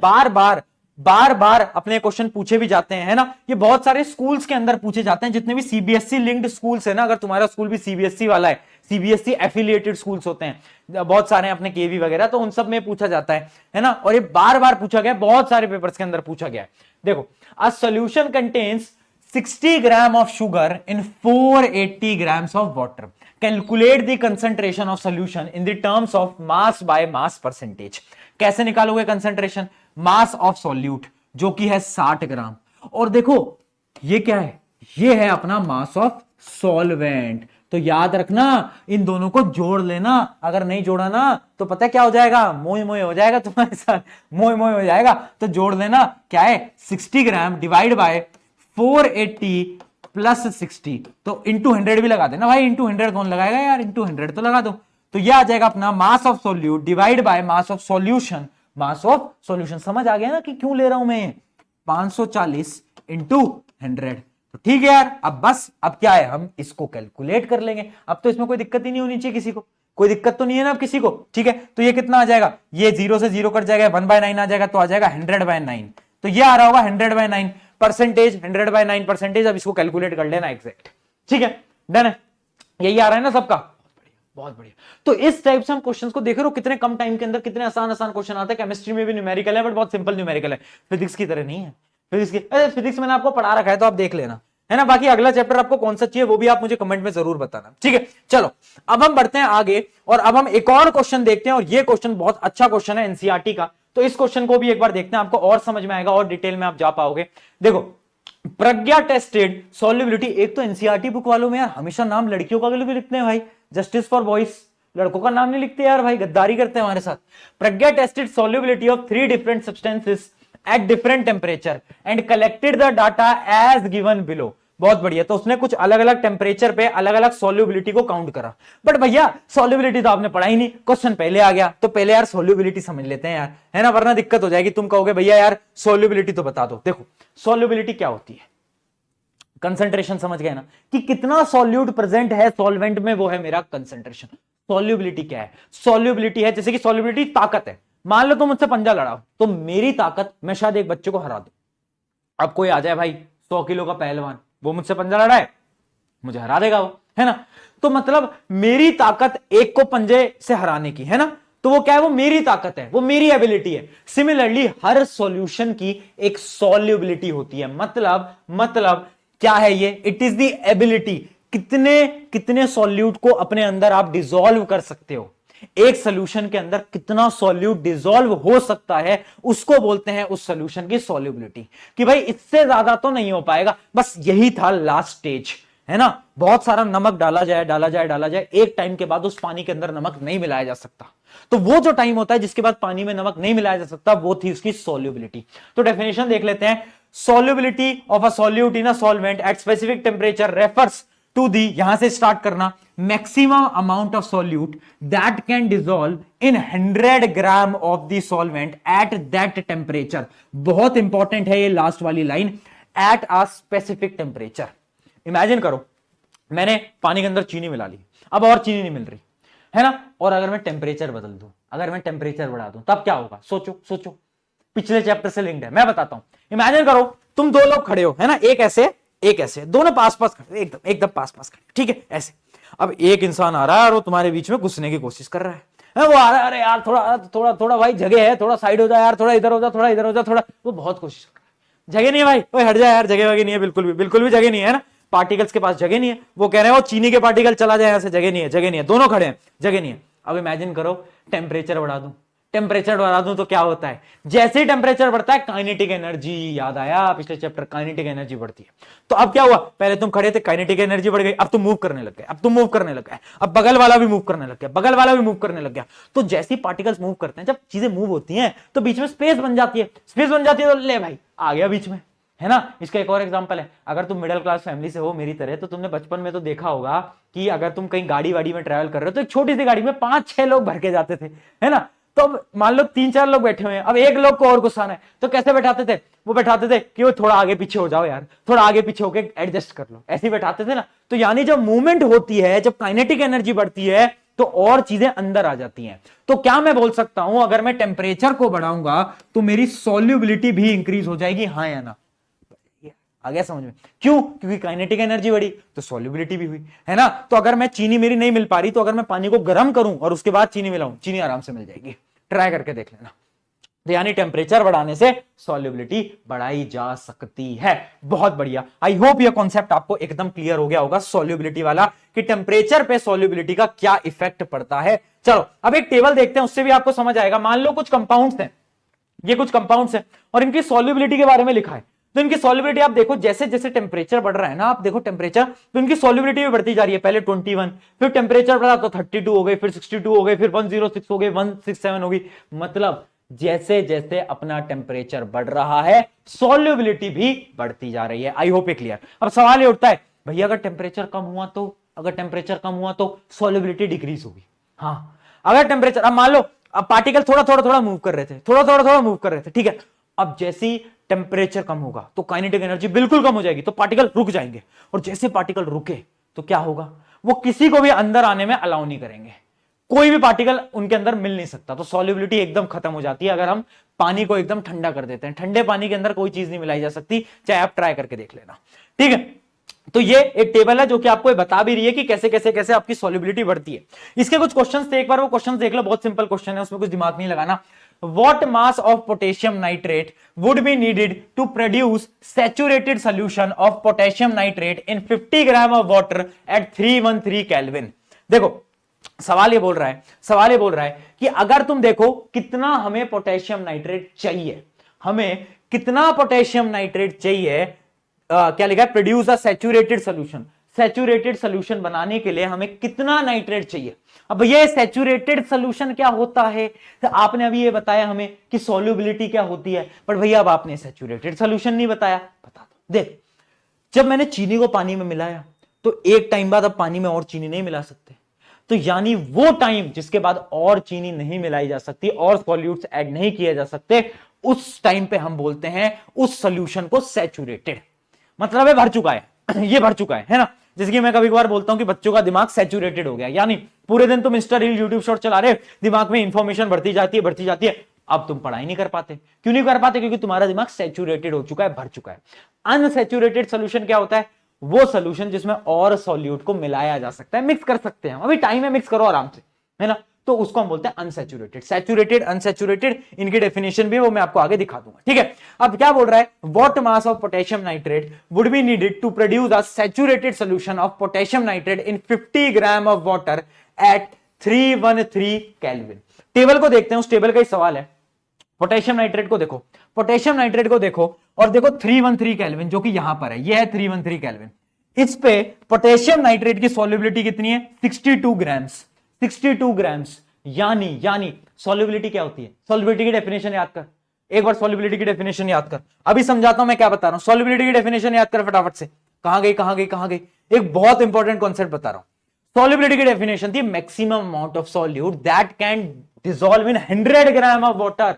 यानी उस टेम्परेचर पे 62 gram of solute can be dissolved in 100 gram of water. 100 ग्राम में 62 ग्राम पोटेशियम नाइट्रेट डिसॉल्व हो सकते हैं। वो टेबल हमें ये बता रही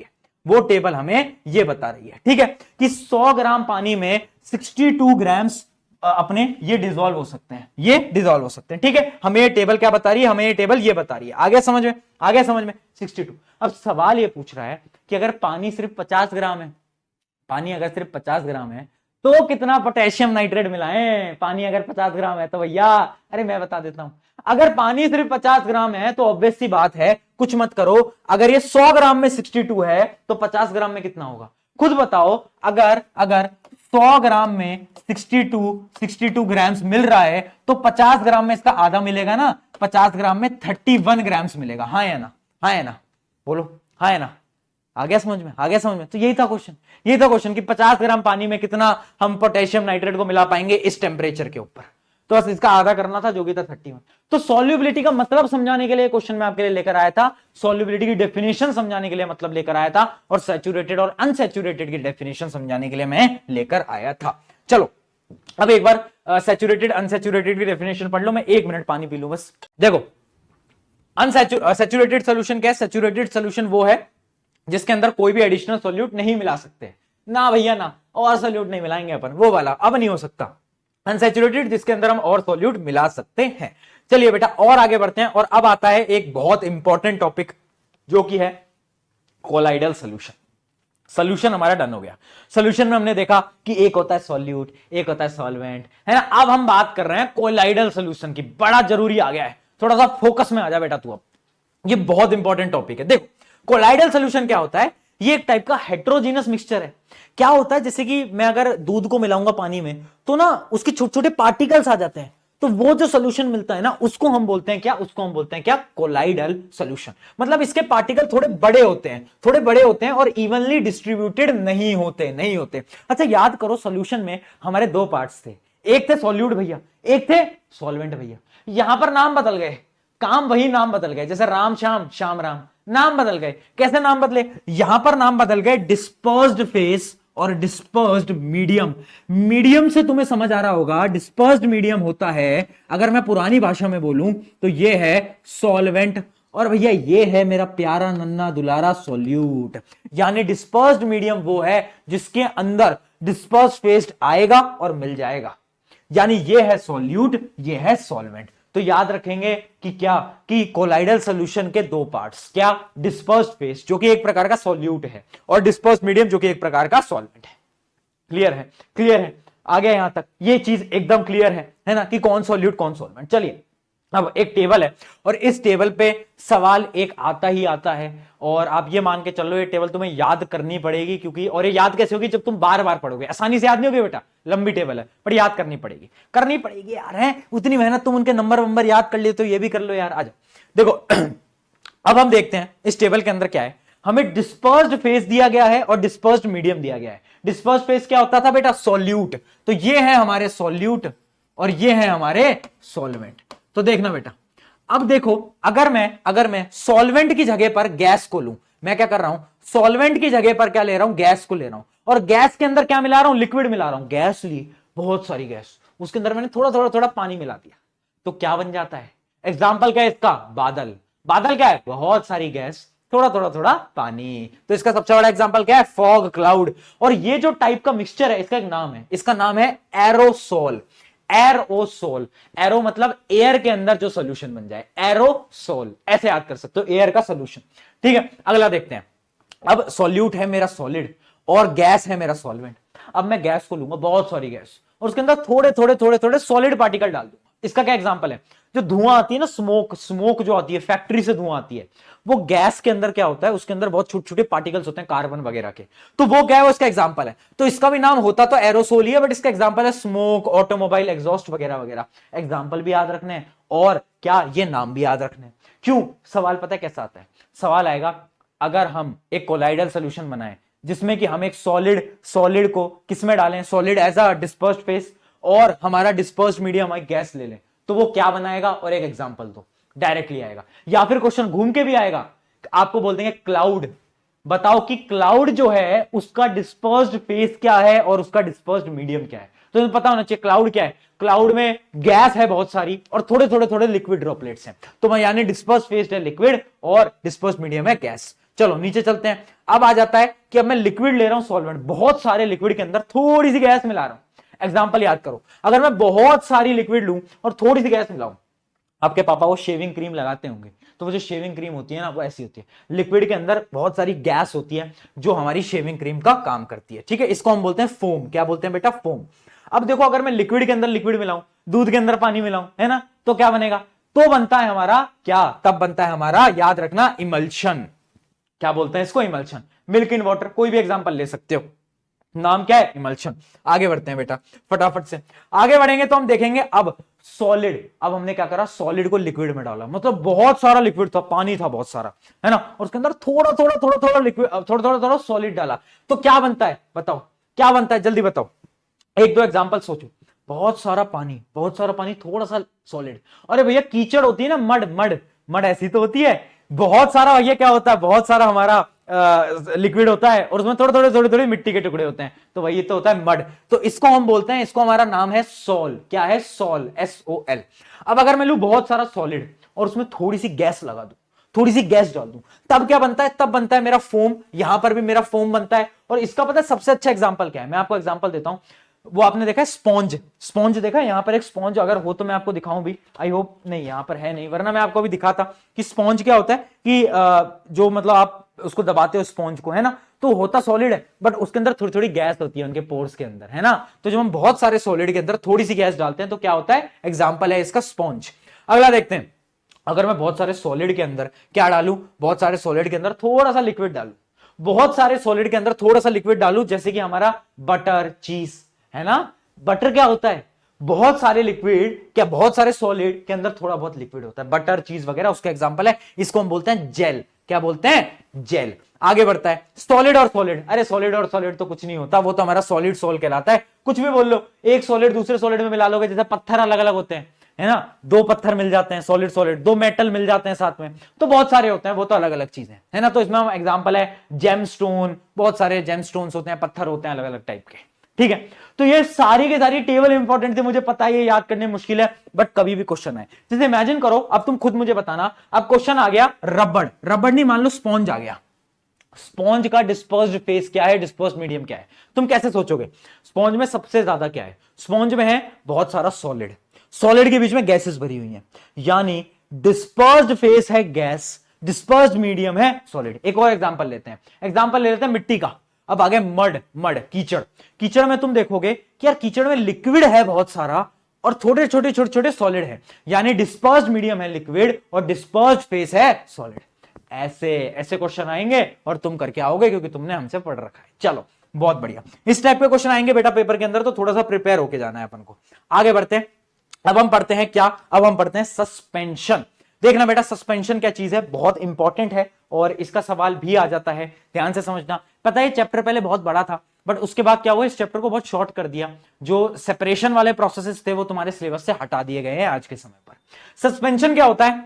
मैंने आपको बताया था हेट्रोजीनस के 3 टाइप, याद कर याद कर, 3 टाइप कौन कौन से थे भैया? कौन कौन से थे भैया? एक टाइप था उसके अंदर हमारा, जिसके अंदर हम क्या करते थे? सॉल्यूशन, होमोजीनस का सॉल्यूशन। हेट्रोजीनस के 2 टाइप, जिसमें भैया हमने क्या पढ़ा था? हमने पढ़ा सबसे पहले कोलाइडल, और भैया एक बचा था सस्पेंशन, जो कि बड़े बड़े पार्टिकल्स होते थे। आपने एग्जांपल दिया था मिट्टी को मिला दिया पानी में, हाँ पकड़ गया यार तू तो यार स्मार्ट हो गया, मेरे साथ रह रहे के स्मार्ट हो रहा है तू, हाँ बहुत बढ़िया। सस्पेंशन देख, suspension is heterogeneous mixture in which solute particles do not dissolve but remain suspended throughout the bulk of the medium। यानी ये वो सॉल्यूशन है जिसके अंदर पार्टिकल मिलते ही नहीं है। अभी मैं आपको वापस से दिखाता हूं, ये देखो, ये मिट्टी तब से मैंने रखी हुई थी, और ये मिट्टी अगर मैं आपको पास आकर दिखाऊं तो अब अगर आप देखोगे तो ये देखो मिट्टी जो है ये नीचे ऐसे जम चुकी है, देखो ये दिख रहा है, अब दिख पाया? ये देख पाओ, अब देखो मिट्टी कैसे, मिट्टी पूरी जम चुकी है। तो यानी जो मिट्टी होती है वो क्या है? एक प्रकार का सस्पेंशन है, देख पा रहे हो? ये क्या है? एक प्रकार का सस्पेंशन है। क्यों है? क्योंकि इसके पार्टिकल्स मिले ही नहीं, इसके पार्टिकल्स पूरी तरीके से मिले ही नहीं, तो वो मेरा कहलाता है सस्पेंशन। ठीक है, डेफिनेशन वापस से पढ़ लो, जिसके अंदर solute particle do not dissolve but remain suspended. Suspended यानी नीचे बैठ जाते हैं, वहीं रहते हैं, जैसे मिट्टी नीचे बैठ जाती है पानी के, समझ गए? बहुत बढ़िया बेटा, बहुत बढ़िया। अब प्रॉपर्टीज देख लेते हैं, एनसीईआरटी की प्रॉपर्टीज है, क्वेश्चन आ जाता है 3 नंबर के अंदर, प्रॉपर्टीज ऑफ सस्पेंशन बता दो, कम चांस आने की बट आ जाता है। पहली चीज, ये एक हेट्रोजीनस मिक्सचर है, ये बात हम सबको पता है। अगली चीज, particle are visible by naked eyes, यानी एक तो नेक्ड आइज क्या होता है? आंखें तो नेक्ड ही हैं, आंखों पे कौन सा हम कुछ पहना के रखते हैं? नेक्ड आइज का मतलब क्या होता है बेटा? बिना माइक्रोस्कोप के। अगर हम नॉर्मल आंखों से देखें, बिना माइक्रोस्कोप के भी देखें, तो भी हमें पार्टिकल दिख जाएंगे। अगला देखते हैं, स्केटर्स लाइट, बहुत इंपॉर्टेंट। अभी इसके बारे में डिटेल में बात करेंगे, अभी आगे बढ़ते हैं, इसके बारे में डिटेल में बात करेंगे बेटा। Particle settle over time making it unstable, particle नीचे बैठ जाता है, बहुत सही।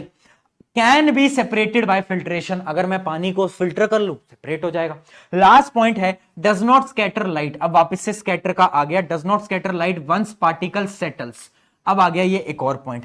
अब सवाल आ रहा है भैया स्कैटर क्या है ये तो बता दो यार आप, आधी अधूरी चीज, आधी अधूरी नहीं सब बताऊंगा, धैर्य रखेगा सब बताऊंगा, और ऐसा पढ़ाऊंगा ना डंके की चोट पे बोल सकता हूं, जो पढ़ाता हूं ना वो पेपर में आता है। क्यों आता है? क्योंकि रिसर्च लगती है, इतने साल से पढ़ा रहे हैं, हमें पता है क्या आता है। अब सुन ले मेरी बात, स्कैटरिंग क्या होती है वो आपको समझनी पड़ेगी। स्कैटरिंग होती है लाइट का फैल जाना। इमेजिन करो, इमेजिन करो, देखो मैं भी आपको प्रैक्टिकली भी ट्राई करूंगा करने का, ट्राई करता हूं आपको समझाने का। ये देखो मान लो पानी का ग्लास है, कांच का ग्लास है, ठीक है, इसके अंदर अब मैंने पार्टिकल्स डाले, किसके पार्टिकल्स डाले?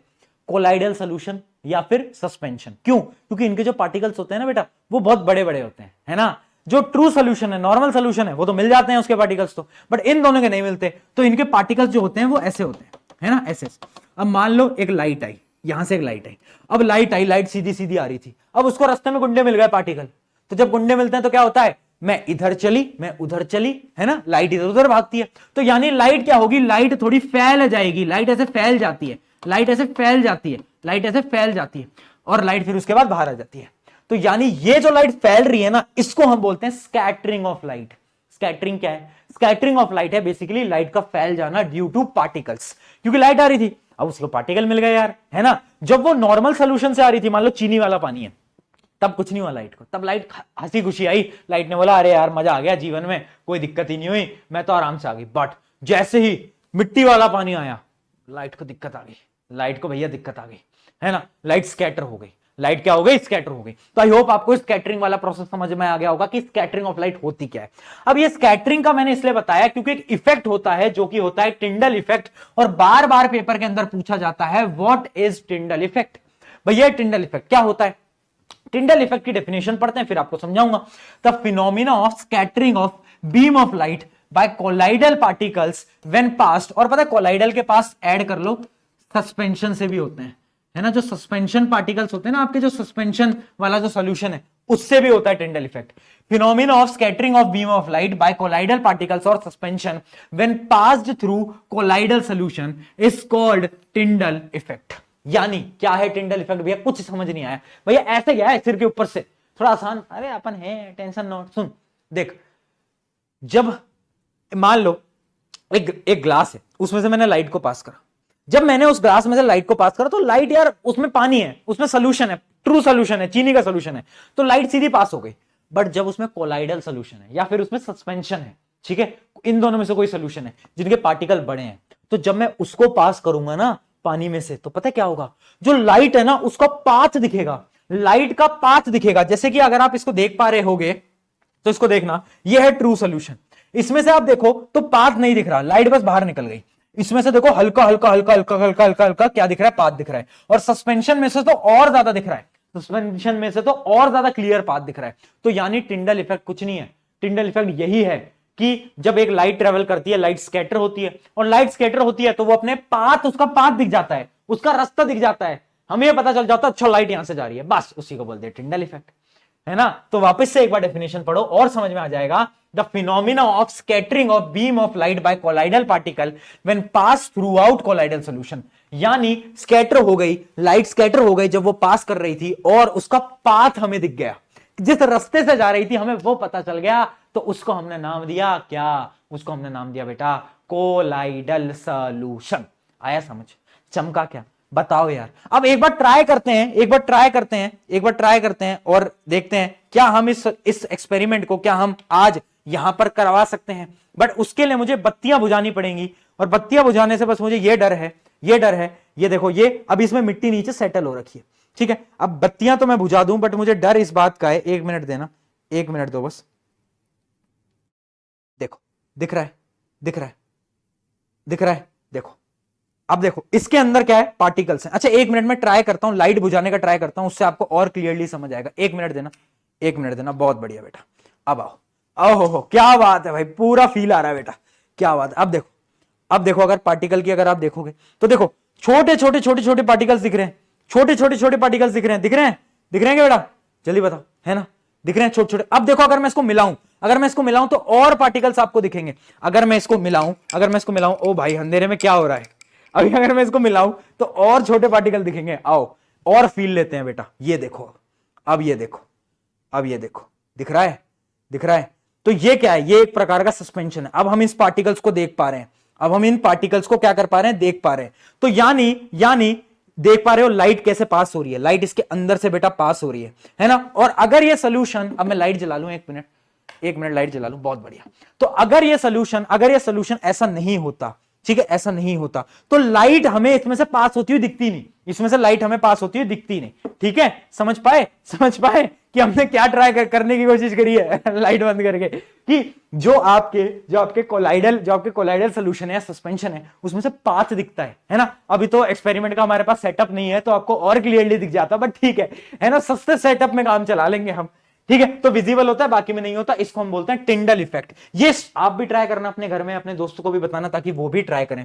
चलो अब लास्ट में एक बार चेंजेस देख लेते हैं, एक डिफरेंस देख लेते हैं। डिफरेंस बार बार पूछा जाता है, डिफरेंसेस क्या है कि प्रॉपर्टीज क्या क्या अलग अलग हैं। तो देखो फटाफट से, सबसे पहले आता है आपका सोल्यूशन के अंदर जो पार्टिकल हैं वो बहुत छोटे हैं, निन्ने मुन्ने पार्टिकल हैं, यहां पर बड़े हैं और यहां पर और बड़े हैं, सस्पेंशन में बहुत बड़े हैं बेटा। ठीक है, उसके अलावा यहां पर सॉल्यूशंस में कोई स्कैटरिंग नहीं होती, कोई टिंडल इफेक्ट नहीं होता। यहां पर स्कैटरिंग होती है, टिंडल इफेक्ट होता है, यहां पर स्कैटरिंग होती है, टिंडल इफेक्ट होता है। ये होमोजीनस है, ये हेट्रोजीनस है, ये हेट्रोजीनस है। ठीक है, और ये इसके अंदर पार्टिकल अलग अलग नहीं दिखते, चीनी को पानी में घोलोगे तो नहीं मिलेगी। इसमें जो पार्टिकल्स हैं वो अलग अलग दिखते हैं बट इन्हें सेपरेट नहीं किया जा सकता। दूध को पानी में मिलाया तो सेपरेट नहीं कर सकते, बट सस्पेंशन को इजीली सेपरेट किया जा सकता है। मिट्टी पानी अलग से सेपरेट कर लो। तो ये टेबल भी इंपॉर्टेंट है बेटा।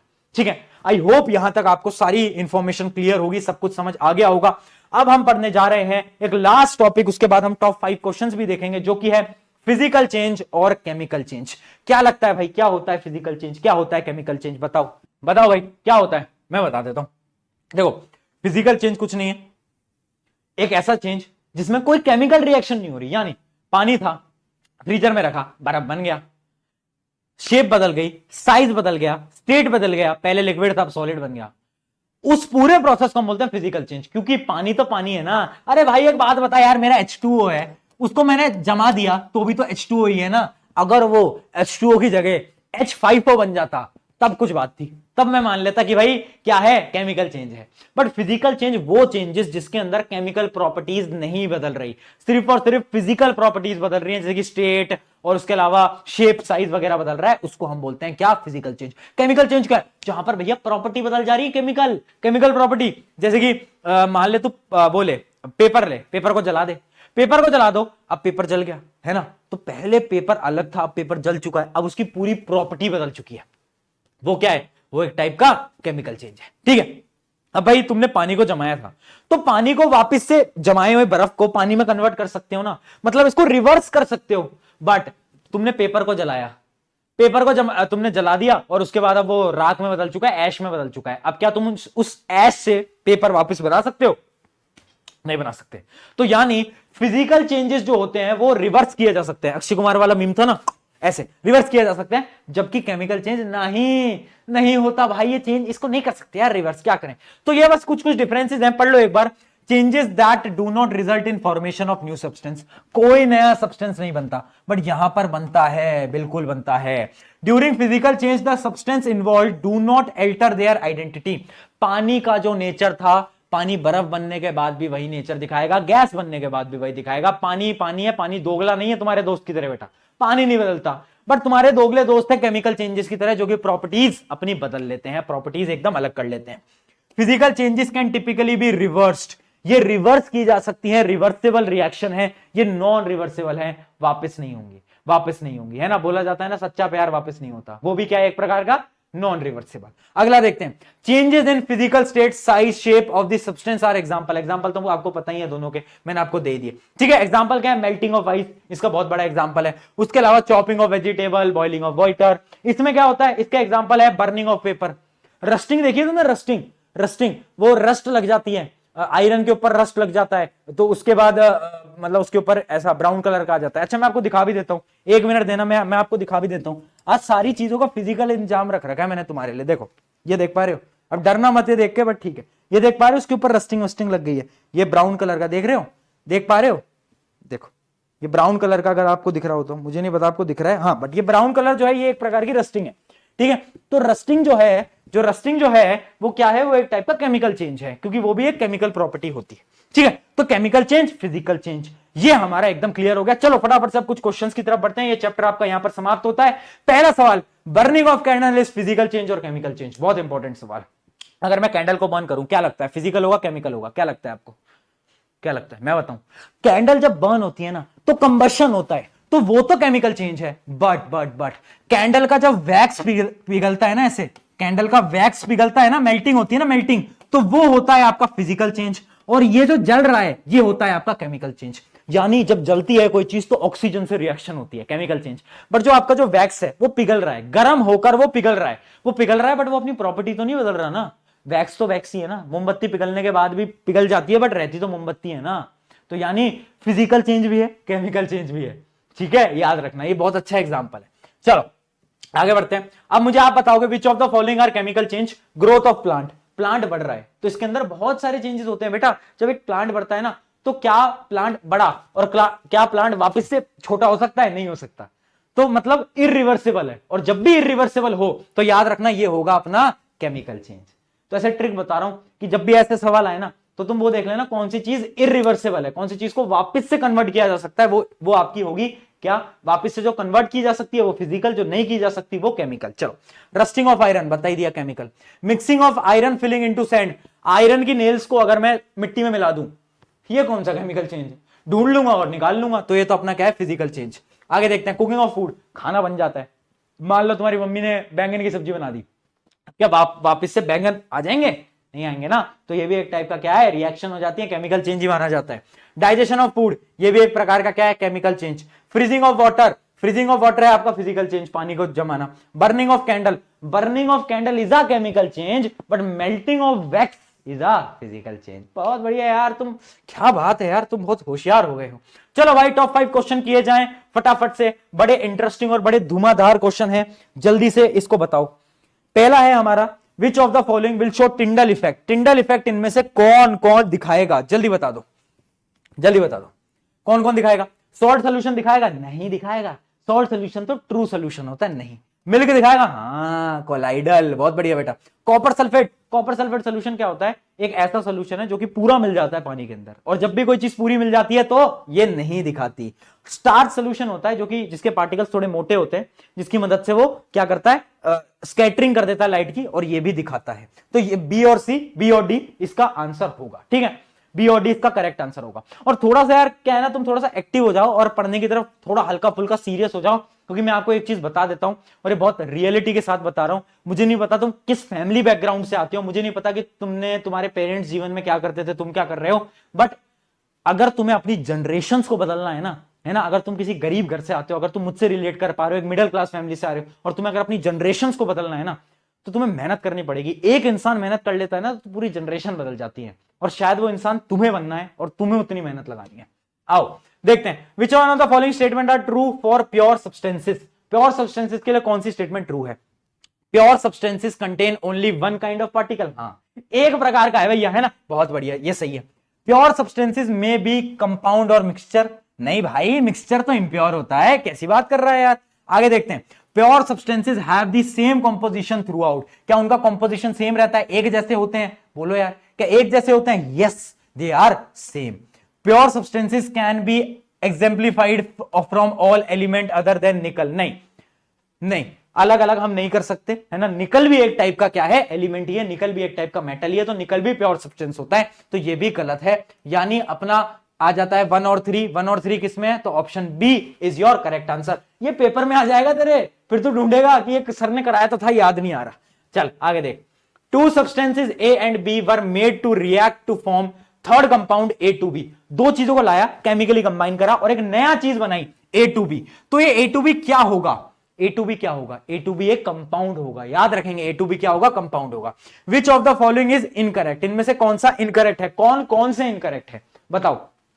The product A2B shows the properties of substance A and B। नहीं, ये इनकरेक्ट है भाई, ये इनकरेक्ट है, कंपाउंड है। तो पिट जाएगा, ये गलत बताएगा तू।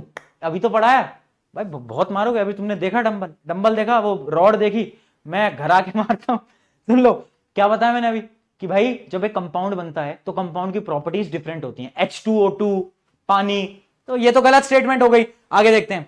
The product will always have fixed composition. बात सही है, कंपाउंड जब बनता है फिक्स्ड कंपोजिशन होता है। तो ये तो करेक्ट है, ये करेक्ट है भाई, ये करेक्ट है।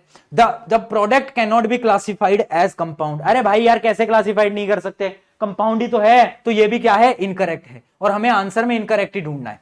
The product formed is an element. अरे नहीं भाई, ये भी इनकरेक्ट है, तो ये भी सही है। यानी A, C, D तीन ऑप्शन इसके इनकरेक्ट हैं। ठीक है बेटा, डन डन। चलो अब बढ़ते हैं हमारे लास्ट सवाल की तरफ, जो कि है classify brass and diamond as element और मिक्सचर। बहुत प्यारा सवाल है। देखो ब्रास क्या होता है? ब्रास मैंने आपको बताया ये होता था अलॉय, और अलॉय क्या होता था बेटा? याद कर। भैया याद नहीं आ रहा, याद नहीं आ रहा, याद नहीं आ रहा। अलॉय होता था मिक्सचर, बताया था, रीजन भी बताया था। ठीक है, तो ये तो हो गया मिक्सचर। और याद रखना diamond is a element. Diamond एक एलिमेंट होता है, ये बात आपको याद रखनी है। Diamond is a element. ठीक है बेटा, डायमंड हमारा एलिमेंट होता है। बहुत बढ़िया। इसी के साथ आपका एक चैप्टर हो जाता है खत्म। और जोश आई होप आपका हाई रहा हो, चीजें समझ आई हूं। प्रैक्टिकली थोड़ी बहुत ट्राई करी थी, मजा आया था तुम्हारे साथ। ऐसे हम तो फील ले लेके पढ़ाते हैं, आपके सीनियर को पढ़ा रहे हैं, अब आपको भी पढ़ा रहे हैं, आगे आपको वो और पढ़ाएंगे। और अगर आपको लेक्चर सच में बेनिफिशियल लगा, मदद हुई, समझ आया, मैं क्या चाहता हूं आपसे, बस मैं एक चीज चाहता हूं, जो कि इंस्टाग्राम की आईडी आपको डिस्क्रिप्शन में मिलेगी। आप अपने दोस्तों को बता सकते हो, इंस्टाग्राम पे स्टोरी लगा सकते हो। मजा आया पढ़ के। तो एक स्टोरी लगाते हो ना, तो उससे हमें बहुत खुशी मिलती है, क्योंकि आपके डीएम्स तो क्या होता है, इंस्टाग्राम पे बहुत मैसेज आते हैं, डीएम्स शायद मैं देख ना पाऊं, बट स्टोरी डलती है तो मैं देख लेता हूं, क्योंकि टैग्स पे आ जाता है, तो मैं देख लेता हूं। तो वो देख के बहुत खुशी होती है कि बच्चों की मदद हो पा रही है, और आगे भी ऐसी मदद करते रहेंगे। अब तुम्हें यह बताना है कि कौन सा चैप्टर तुम्हें अगला चाहिए। और एक चीज मैं बता रहा हूं कि यार थोड़ा सा डिस्ट्रैक्शन कम कर लो लाइफ के अंदर, क्योंकि एक बात मेरी हमेशा याद रखना, ये डिस्ट्रैक्शन ना धीरे धीरे धीरे कहीं ना कहीं तुम्हें खत्म कर देगा। थोड़ा फोकस हो जाओ, जिंदगी में क्या करना है, क्या उखाड़ना है, उसके पीछे भागो, और ऐसा भागो कि कोई रोक ना पाए, इतना तेज भागो। ठीक है, और तुम कर लोगे, खुद पे विश्वास रखो, है ना। मुझे विश्वास है यार, तू कर लेगा भाई बहन, तुम कर लोगे, मुझे पता है तुम में है जुनून यार, कर जाओगे तुम, है ना। मैं तुम्हारा भैया हूं, है ना। आज मैं यहां पर खड़ा हूं अपनी मेहनत पे, तुम भी शायद कल मेरे से भी ऊपर पे हो। मैं तो ये चाहता हूं यार, मैं तो ये चाहता हूं तुम सब मुझसे ऊपर जाओ और कुछ अच्छा करो इस देश के लिए।